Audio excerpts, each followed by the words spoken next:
Good. Hi folks, we're here outside the House Gallery at the Texas Legislature.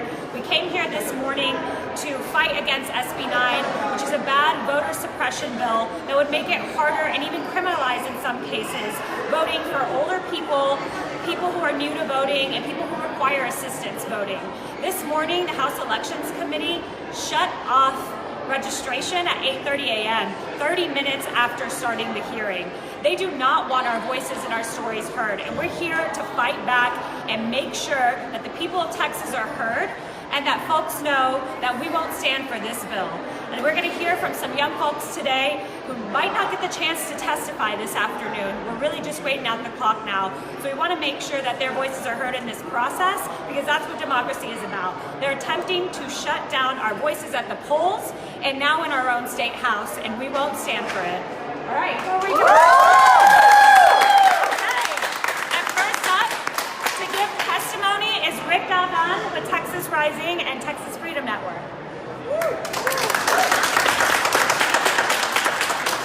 Hello everyone, my name is Devon. I live in Austin, Texas, and I'm in opposition to SB 9 because it would criminalize my new mistakes on a voter registration form and scare away potential voters from registering at all.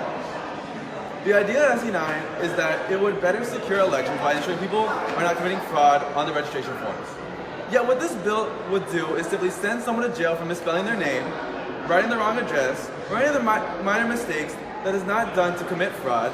Rather, the mistakes are made simply because people make mistakes. We are all human. As a volunteer every registrar, I see these mistakes done all the time with new young voters practically every week. I have seen these new voters make these honest mistakes, and it's not because they want to put false information or because they want to vote illegally or register somebody else. It's because they just don't know the whole process. It's because sometimes they live in another county and now they're here at school and they're registering in a new place and they see address and they think, you know what? Address means my home address, not the address I'm here. And that's an easy, common mistake that can easily be fixed. But with SB 9, these honest mistakes would be criminalized under Section 1.02, as these mistakes would be considered mistakes that the person knowingly made, therefore able to fine them and send them to jail. I am against SB 9 because it would criminalize honest mistakes when trying to register to vote and would scare away new potential voters. I would like to conclude my testimony, or what would be my testimony if the legislature let me talk to them, by quoting President Lyndon Johnson's speech to Congress advocating for the Voting Rights Bill of 1965, reminding Congress of Jim Crow laws. If the citizen persists to register to vote, he may be disqualified because he did not spell out his middle name or because he abbreviated a word in the application. No law that we now have on the books can ensure the right to vote when local officials are determined to deny it. So I ask the Texas Legislature, the House, to vote no on SB 9. Thank you so much.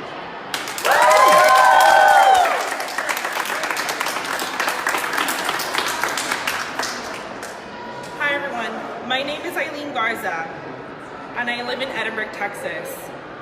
I'm here today to oppose SB 9. I am a student at the University of Texas, Rio Grande Valley. Since the spring semester of my first year of college, I have been registering voters in my community. This was spring 2016. That meant going through training at the beginning of every odd-numbered year to make it accessible for students like myself to register to vote, where we train about the do's and don'ts of how to register people to vote. Regardless of how many times I and other volunteers go through this training, there is going to be someone who will make a simple human mistake. And no one should be threatened with jail time or fines for those simple human mistakes. Absolutely. Every time I go into my community, I have voter registration forms with me, more often than not, to those that I am able to register will make a simple human mistake. Either because they are distracted or they don't want to hold up a line, or they have a learning disability like dyslexia, where numbers and letters are mixed up easily, like those that can be penalized with this bill. Not to mention making it more difficult to give friends and people in our communities will ride to the polls because they don't drive themselves, which is a reality in the Rio Grande Valley. Young people, people of color, people with disabilities, and elderly Texans will have a harder time to register to vote and vote itself. We shouldn't be making it harder for people to exercise their right to vote. That's right.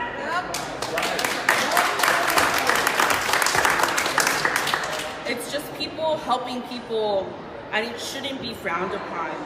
There are many things that are wrong with this bill, but I shouldn't be penalized for doing my best and making it accessible for making it accessible to people to exercise their right to vote, because I knew that at a young age, and how important it is to vote in our communities, in our democracy.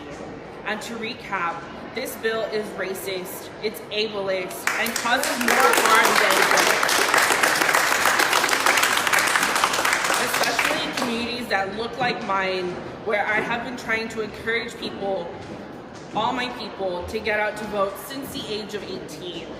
So encourage your friends to call your representatives to tell them to vote no on SB 9, to encourage the committee to vote no on SB 9. Thank you.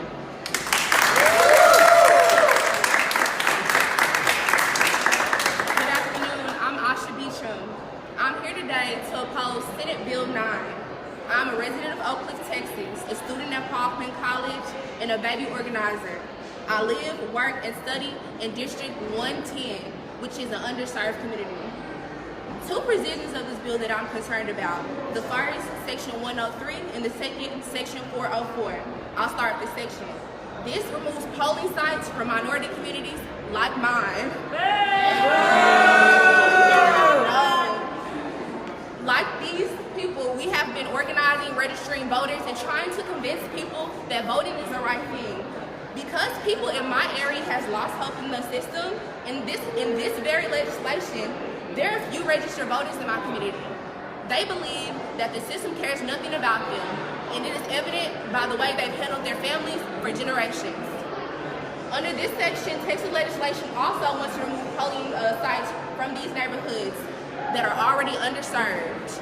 We don't have transportation, we're in a food desert, and now we won't be able to vote. The second section, which criminalizes people for making simple mistakes.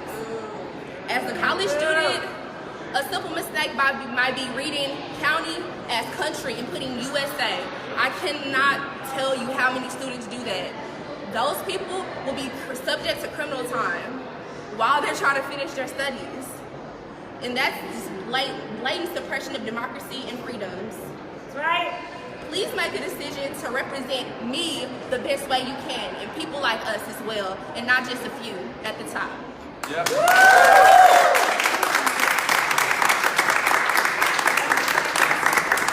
Right, does anyone else share a testimony? I'll share mine, because I didn't get a chance to this morning, and I don't know if I will again. My name is Soraima Pelaez. I'm here representing myself, Texas Freedom Network, and Texas Rising, and I'm testifying against SB 9. I want to share a quick story about myself and why this bill is so detrimental to our community. I am the proud daughter of Mexican and Colombian immigrants, but my parents didn't become naturalized until I was a young girl. It wasn't until I became involved in political advocacy as a student organizer with Texas Rising that my mother first exercised her constitutional right to vote. And in 2018, I not only registered her to vote, but I took her to the polls for the first time, and she voted for the first time since she became a U.S. citizen, just this past year. I was so proud of her, and it didn't dawn on me till later when we had a conversation that the reason she had not voted was not apathy, it was intimidation. She didn't know where to go, what to do when she got there. It's a complex process, folks, even for the most politically involved of us. And as it turns out, my mom is not alone in this feeling. As a student organizer and deputy voter registrar at the UT Austin campus, I have talked to thousands of students, many of them first-time voters who face the same intimidation and confusion that my mother did. My time organizing on college campuses has made a thing clear, that we should be focusing on making voting and civic engagement more accessible, especially in a state that consistently ranks next to last, I think it was 43rd most recently in voter turnout. That is sad, folks. That is sad. We should be focusing on promoting civic engagement by passing laws that allow Texans to register to vote online, right? Allow students to use their IDs or not have IDs at all in order to vote. Because I can't tell you the amount of people who already think we can do these things and who get turned away and can't exercise their constitutional right because they don't know the process. Let's not forget that we are discussing the opportunity to have our voices heard at the most fundamental level. So instead of doing these things, our state is creating barriers to this fundamental right. And the unnecessary bureaucracy created by SB 9 will only serve to push access to voting and to civic engagement further out of reach for Texans, and it'll intimidate people who are new to voting, who need assistance in voting, as well as those who wish to help them. And for that reason, I urge you to vote no on SB 9 Elections Committee.